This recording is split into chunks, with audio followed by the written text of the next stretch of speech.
Found me. Congratulations. Was it worth it? Because despite your violent victim, so is my heart. Maybe you could settle for that. People. That isn't going to happen. You chose this path. Now I. It's in 5, 4. Time out for a second. That wasn't supposed to happen. Do you see that thing that fell out of me? What is that? Portal is a puzzle platformer with a goofy gimmick that makes you fling, but of course this contains questions like why can I fling, how do these portals work, and my personal favorite, help, I installed the Portal's first slice demo and I can't get it off my computer. All that and more will be explained. This is Portal, explained poorly. The first game has some elements that can be combined in scary ways. One of these elements is the aforementioned portals. With a weapon you can create these spooky monstrosities. Then you can go through them. This is a little bit more complex than first meets the eye, so give me a minute. The portals can be placed on any quote-unquote portable surface. No, this does not mean you can move it, you can place a portal on it. This term is used in the game to describe an object that is typically white that you can have a portal on. When you first place two portals of opposite colors, the game automatically connects them and allows you to travel through them. Another thing, all your momentum can be transferred through the portals. This means if you fall from a great height and place a portal horizontally, you'll be flinged through the reality of time and be placed in Half-Life 3. To avoid this, you can't. Just hope you don't fall into Half-Life 3. That game is spooky. Then there are the cubes. These cubes are very cubey. Some may say they are cubed, but some of these cubes are spheres. Do not trust the spheres. I like to call them orbs. They are only here to hurt you. Then there are the companion cubes. The companion cubes are very helpful and do not hurt you. Trust me, they will. Then there are the things that could hurt you. These things contain bullets, which are full of lead. Avoid consuming the bullets they forcefully dispense into you. These things will hurt you because they do not like you. There's also the friendly gelatin. It goes ooh woo and then you die. You dummy. You silly Billy. You goofy goober. The second game adds more elements to the mix, such as light bridges. This is a metaphor for the escape you eventually get. There are also lasers, because lasers are cool, and the Vegas edition, gels.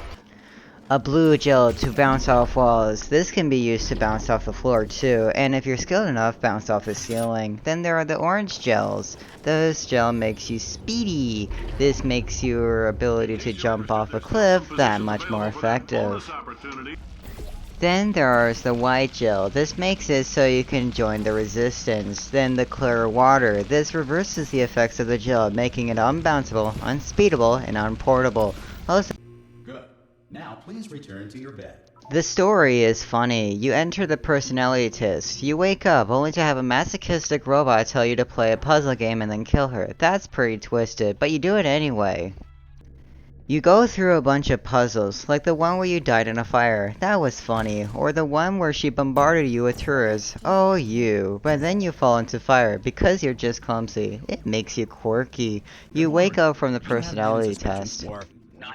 You are identified as quirky, and as a punishment, you have to play a puzzle game involving portals. I wonder where that idea came from. You then meet a ball. The ball is called Wheatley. Wheatley is a PogChamp who helps you throughout the game. Wheatley puts you in a room.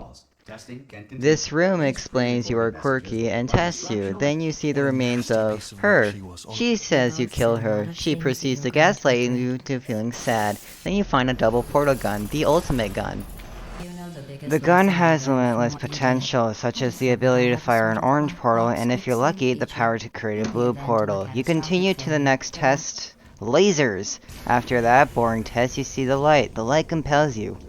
You accidentally die, but then are cast into the turret fire test because you're not allowed to die. Then you find an orb again. The orb tells you to push a button, so you do that. But this button was a bad button. I told you the orbs were evil.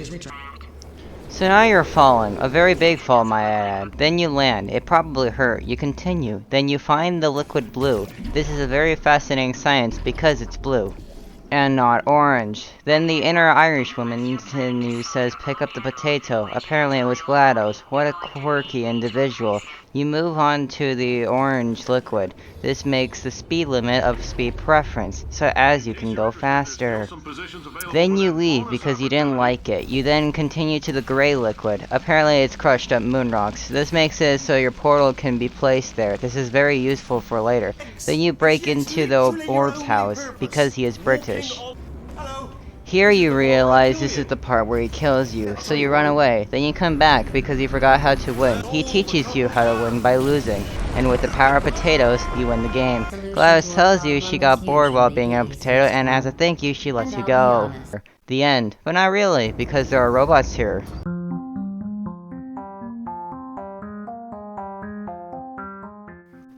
You are born! And now with a friend, dear God help them, you are forced to do puzzles with a friend. This friend tells you should not be here, so as punishment you kill them. You then get another friend. They punish you for killing them by killing you. Very fun. Then you escape, but you find the GladOS alarm disc. Foolishly, you put it in and die as a result of it. Then you are put back in your place. What is that place? Hell, of course. Then you attempt your escape again. While doing this, you meet your biggest fan, or more accurately, your biggest downfall. You then escape again, successfully this time, but GladOS is smarter than you and sends her evil blueprint disc, and you, unknowingly, put it in and die as a result of it. You then are back, once again in the purgatory state I call Michigan. You agree with your partner not to die. The pact is broken almost immediately, so you put the factory reset disc in and enter new reality because fuck you. You then meet partner 2. Partner 2 is exactly like Partner 1, but Partner 2 doesn't fucking die. He is immortal. Try killing Partner 2, I dare you. Yeah, that's what I thought. Anyways, Partner 2 tells you to get GladOS is a very nice robot disc to make GladOS find humans to test with. The task fails successfully as she now knows where the humans are, but she is not nice. This is bad. She then tells you to find the humans and then sends you to Vault 76. Here you learn that humans are in fact not real and made up creatures you'd only find in Ohio. They exist in Michigan too. Some say they also exist in Minnesota, but that is a stretch. You then open the vault and then die because you pissed yourself in fear. I mean, humans are very scary. Just look at what humans can do. That's spooky. But since you died, that's the end of Portal 2.